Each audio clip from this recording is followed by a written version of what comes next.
Today I'm going to share with you my 5 best tips and tricks that is going to save you hundreds if not thousands of dollars a year buying steaks. I'll be going over everything from how to select quality steaks on the shelf, to the expensive cuts that aren't worth your while on a budget, to the most underrated budget-friendly cuts you should be on the lookout for. Make sure to stay around to the end because the last tip is going to save you the most amount of money. Let's get into it. Tip number 1, always look for the highest quality meat on the shelf. But hold on a second, high quality doesn't always mean most expensive. You might think that the color of the meat, the dry aging, the cut, the breed of the cow all speak to the quality. But honestly, the true measure of what makes a quality steak comes down to one thing: marbling. Marbling refers to the white streaks that run through the meat, and those streaks are pure fat. And as we all know, fat equals flavor. I can't tell you how many times I've walked into a butcher store and seen a cheaper cut of meat with exceptional marbling sitting right next to a very expensive meat with poor marbling. And 10 out of the 10 times, I'm gonna choose the cheaper steak with better marbling.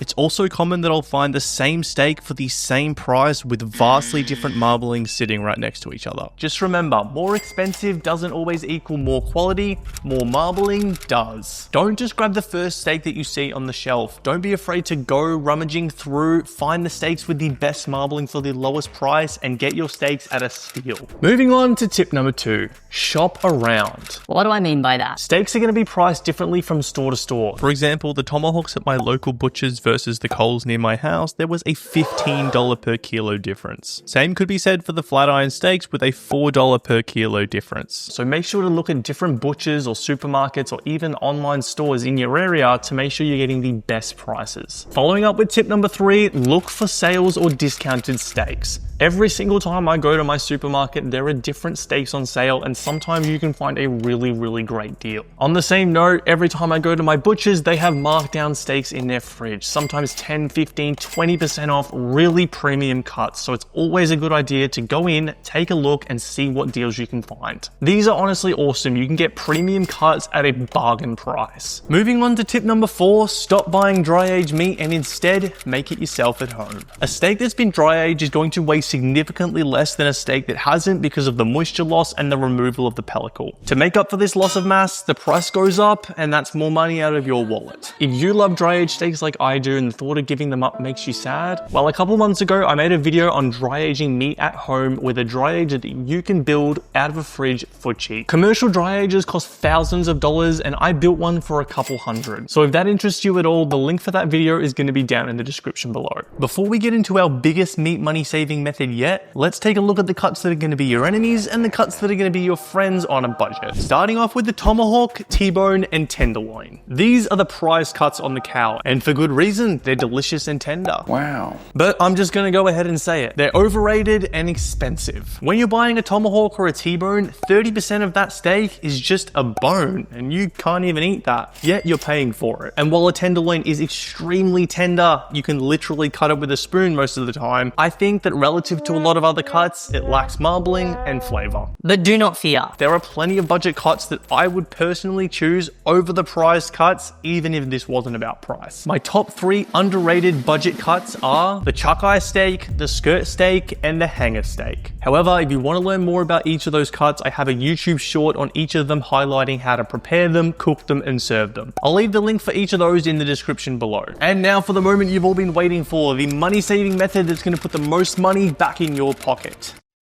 Tip number 5, become a vegetarian. Psych! Tip number 5, buy your meat in bulk. Buying your meat in bulk comes with 2 major benefits. This is a whole chuck eye roll. It cost me $183 at $23 a kilo. For a comparison, this is a chuck eye steak. We're gonna get 2 or 3 of these bad boys out of this chuck eye roll. This cost me $20 at $33 a kilo, $23 a kilo, $33 a kilo. That's almost a 50% increase on price. And the second benefit to buying meat in bulk, you just get access to a lot of different cuts that aren't seen on the butcher shelves these days. So let's go through exactly how to break this bad boy down and save yourself a ton of money.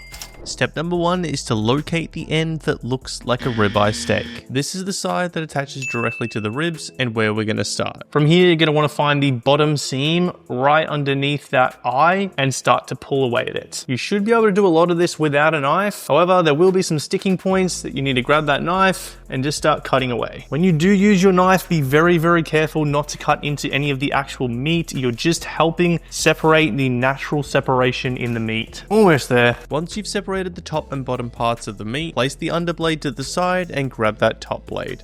This is the chuck eye roll, and the next step is to locate that same side that we saw before that looked like a ribeye, and we're going to cut 2 to 3 steaks off the end. This is one of the budget cuts that we mentioned earlier, the chuck eye steak, and happens to be my favorite cut on the cow. Now once we get a couple of steaks in, you can see that it starts to lose definition there. You don't really get that rib eye like muscle like we did at the beginning, and so from here you can continue cutting steaks if you like. However, I think this is best just cut straight down the middle, and you've got 2 chuck roasts. These are perfect for smoking, braising, or even making poor man burnt ends out of.